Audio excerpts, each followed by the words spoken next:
Жігіттің басында 3 гауһар болады. Бірі ақыл, бірі сабыр, бірі көрегендік.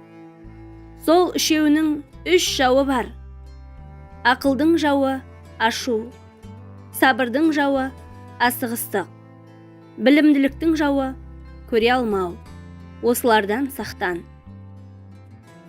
Кейбіреулерді қадірлесең, аспанда балады. Сенің жасаған жақсылығың оған өтеген міндетің сияқты көреді. Сол үшін жақсылықты, кішіпейілділікті адамына қарай жасаған дұрыс. Шектен асқан мейірімділік, кішіпейілділік өзіңді қадірсіз, жалынышты етіп көрсетеді. Құлайсың, тұрасың, әлде біреуді көріп, сондай болсам ғой деп ойлайсың. Бірақ оның кім екенін білген соң, өз қалпыңмен болғаныңа қуанатын кездер болады. Өмірді жек көресің, өмірді сүйесің. Бүкіл дүние саған қарсы тұрған секілді ой келеді. Бірақ бір адамның махаббаты сенің өміріңді бір сөзбен, бір әрекетімен мағыналы етіп, өмірді сүйе білуге, өмірді сүруге, ынтығуға қайта жетелейтін жағдай болады. Күлесің, жылайсың, көзіңнен жас сорғалағанша күлесің, жылайсың. Ананы істейсің, мынаны істейсің. Кейін оларды істемеген болсам ғой деп те ойлайсың. Бірақ соңында олардан сабақ алғаныңа қуанатын кезіңде болады. Өміріңнің бірде-бір күніне өкінбе. Күн сайын, сағат сайын өмір өзгере береді. Досыңнан айырыласың, жаңа дос пайда болады. Кейде досың деп жүрген адамың шынайы дос емес болып, ал суқаның сүймейтін адаммен жақсы достасып кететін жағдай болады. Махаббатта, сүйіспеншілікті іздейсің. Махаббатты табасың, махаббатты жоғалтасың. Бірақ соңында барлық уақыттарда әрқашан махаббатпен бірге болғаныңды білесің. Алақандай жүрегін жып-жылы отпен шоқтай маздатып жүретін адамдар болады. Сыртынан қарағанда өзгеден өзгешілігі жоқ болғанымен, көзге ерекше жылы көрінетін және бар қайғы-мұң, өкпе ренішіңді осы адамға жайып салуға болатындай. Сондай бір адамдар кездескеннің бәрінің өшіп бара жатқан отын әлгі шоғымен лаулатып тамызып кетеді. Мүмкін бір рет немесе бір сәтке ғана бірге болғаны миыңа емес, көңіліңе орнығып, ол адам туралы ойлағанда, мынау өмірдің түгелдей жаман болып қалмағанын сезініп, үмітің мен шабытың қайта оралғанын білесің. Ойыңнан, жан дүниеңнен, аузыңнан алтындай әдемі сөздер әрқашан төгіліп тұрады. Әлемдегі ең ұлы адам, бірақ өте кішіпейіл. Сондай бір сүйкімді адамдар болады. Солардың бірі сенсің. Өз қадірін білетін қанағатшыл адам өзгеге қызғаныш жасамайды. Пейілі кең болғандықтан бақытты өмір сүреді. Өзімшіл, бейшара адамдар өзгенің жақсылығына іші күйіп, қызғаныштан жарылардай болып, өмірін қайғырумен өткізеді. Әрқашан жүрегіңнің айтқанына құлақ тұр, бірақ ақылды да ұмыт қалдырма.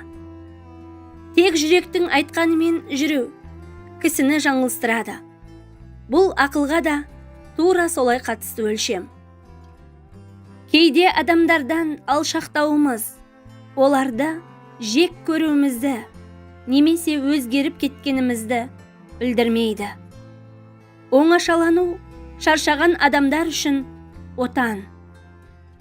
Адам баласының көбі алданып қалатын екі нығмет бар. Олар денсаулық пен бос уақыт. Ата-анаңыздың сізге бере алмаған заттары үшін оларды кінәлап, ренжімеңіздер. Олар өздерінде жоқ болса да сізге алып берген. Үлкен алдында иіліп сөйле, кіші алдында сызылып сөйле. Иіліп сөйлегеннен белің бүгілмейді, сызылып сөйлегеннен сөзің үзілмейді. Қадірлеген сайын қадірім кетті, сыйлаған сайын сыйластығым кетті. Ең өкініштісі, арзан адамға қымбат уақытым кетті. Адамнан адам бекер алыстамайды. Не тірлігімен, не тілімен, не көңілге тиетін дүниелер себебінен алыстайды. Өмірде жалғыз қалатын күндер өте көп кездеседі. Бірақ жалғыз емес, өзіңмен біргемін деп ойла. Ішкі жан дүниеңмен әңгімелес. Өзіңе адал, әрі әділ бол. Өзіңді түсін, және жақсы көр. Бақ дәулетті өмір сүргің келсе, ең әуелі ғылым ізде. Өзің таба алмасаң, балаң тапсын. Ғылымсыз ақыретте жоқ, дүниеде жоқ. Білімді болсаң, алар асуың биік болады. Ешқашан мақтанба. Ең әуелі тәрбиені өзіңнен баста. Білімді бол, еңбек қыл, мақтаншақ болма. Ешкімге кім екеніңді дәлелдеп, әлек болма. Сенің жаман жағыңды көргісі келген адам бәрібір жақсы жақтарыңды көре алмайды. Біреуге жақсы адам боламын деп көрінудің қажеті жоқ. Сенің бәрібір жақсы жағыңды көрмейді, тек жаман жағыңды көреді. Жақсы адам сөздің шырынын іздейді, жаман адам сөздің шірігін іздейді. Сенімен сөйлескісі келмейтін адамды қайта-қайта мазалама. Себебі қадіріңді одан әрі кетіріп аласың. Құрметті оқырман, бабалардан қалған асыл, нақыл сөздер сізге пайдалы болса, каналыма тіркеліп, видео астына өз пікіріңізді қалдыра кетіңіз. Ұнаса, достарыңызбен, туыстарыңызбен бөлісіп қойды да ұмытпаңыз. Алдағы уақытта сіздермен бөлісер нақыл сөздер, ғибратты әңгімелер, пайдалы ақпараттар каналымнан көптеп шығады. Менімен бірге болғаныңыз үшін алғысым шексіз. Келесі жаңа видеоларда жолыққанша аманда сау болыңыз.